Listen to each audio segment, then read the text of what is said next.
Hi guys, and welcome to another video between Vegan and Frodo. Thank you so much for being back here on the channel. Thanks for watching the videos, asking me loads and loads of incredible questions, putting out your positivity and amazing beautiful vibes, leaving me the most incredible beautiful comments. Really, thank you. I really appreciate them. And I also appreciate all the questions that you leave when you have them, so I can go back, I can answer them, I can take a note of things you're interested in, but also take a note of what you think might work better, even in situations that I find myself in on the road, and hopefully someone else would read the comments as well and they find the help in that comment as well. So it's great that we can all just learn from each other, from each other's mistakes, from each other's successes, not even mistakes, successes and wins, and we can all just get better and do what we want and accomplish the results that we desire faster.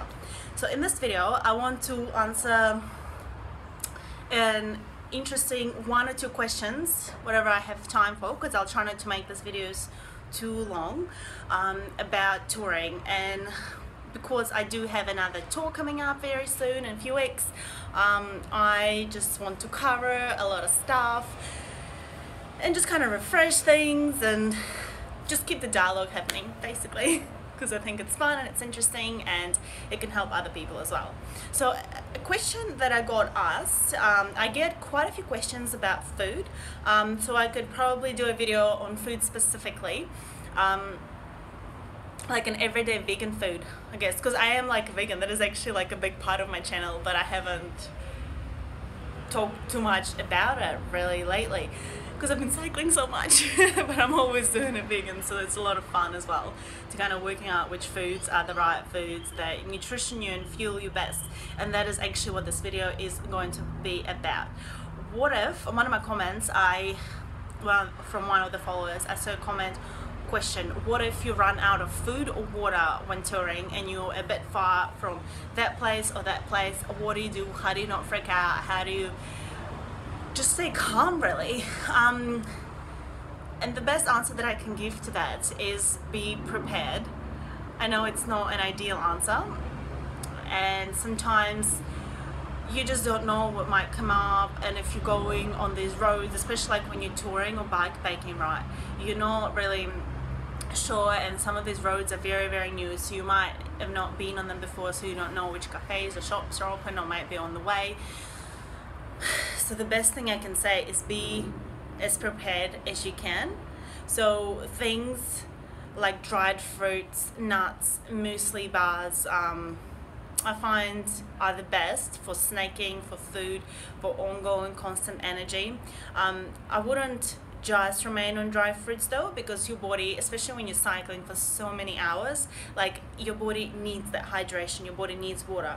So I understand that it's not viable to carry 10 or 20 bananas on your bike even when you have your rack with saddlebags. Like, I don't do that either. I used to do that, but they get all mushy, squishy, and sometimes you just don't end up wanting to eat them because they kind of become this like black mush because they get very bruised, right?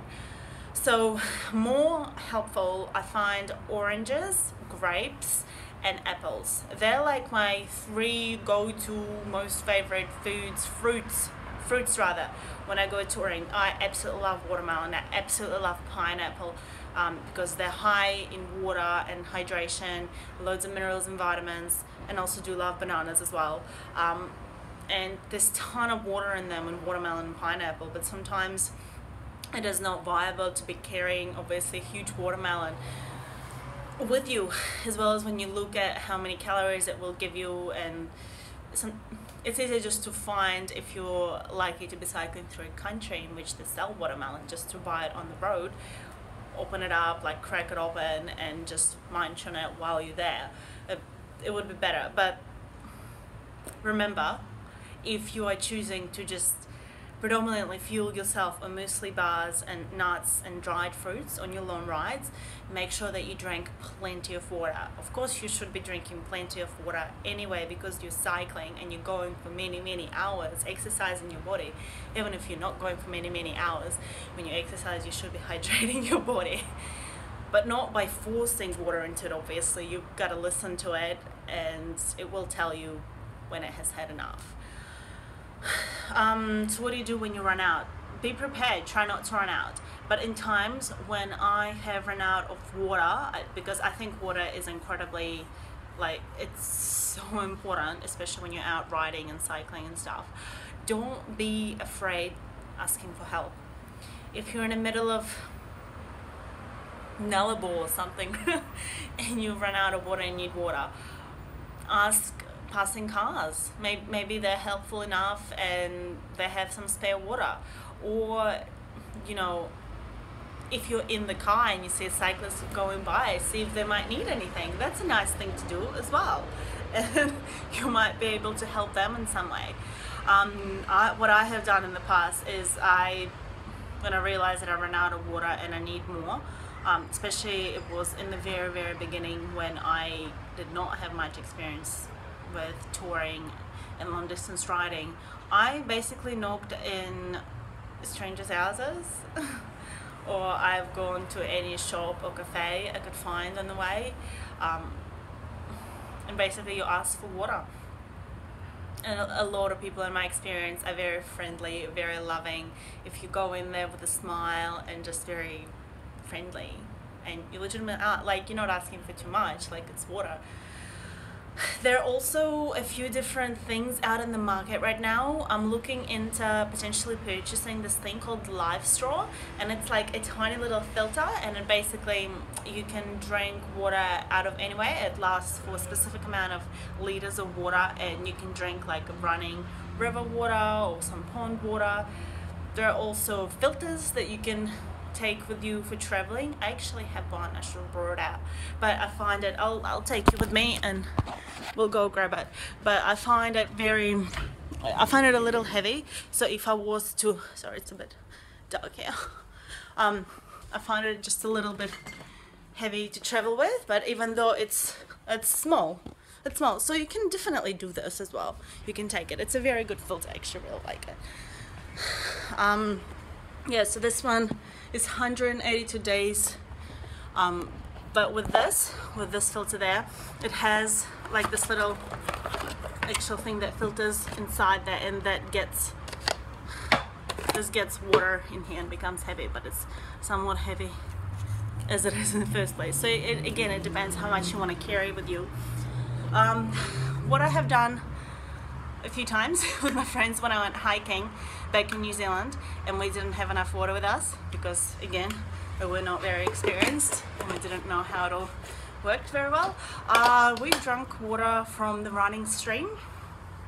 So if the water is running, so if it's not like just sitting there still kind of creating bacteria or whatever, like find some sort of running water, like a little waterfall wherever you are. So that's another something to consider.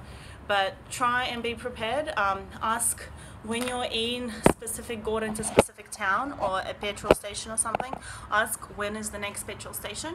I do that quite a bit when I'm not fully confident that I know when is the next place, and have something that can be high in calories just in case in terms of food. So I have done it a few times, honestly. I prefer not to buy biscuits because they're not the healthiest food option, but when you're out in the middle of nowhere and you need some fuel to get yourself from place A to place B, they can be very, very helpful because they do give you that energy that you need to go further. And that would definitely be my advice. Let's cut this video here so it's not super duper long, but hopefully this answers questions. Don't be afraid to ask for help if you feel like you need help, but also try to be as prepared and as self-sufficient as you can be. Remember to consume not just dried food and dried fruits and processed foods, but also whole foods while you're touring, cycling.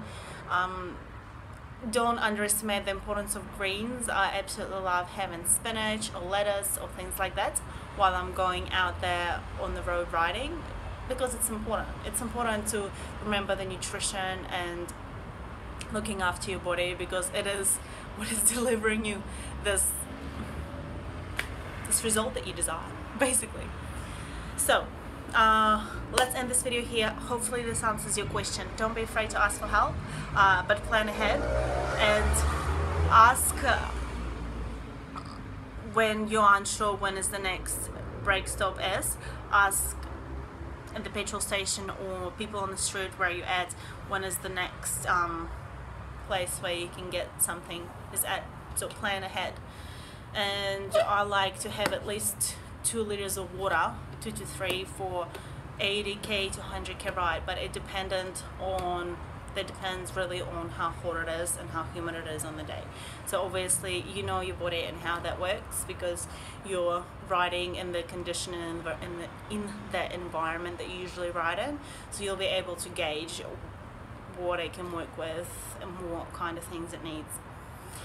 Hope it was helpful. Hopefully you got something out of this video, and remember to stop counting calories, start counting hills, count your adventures, count your passions, and I'll see you again soon for another video. Thank you for watching. Bye.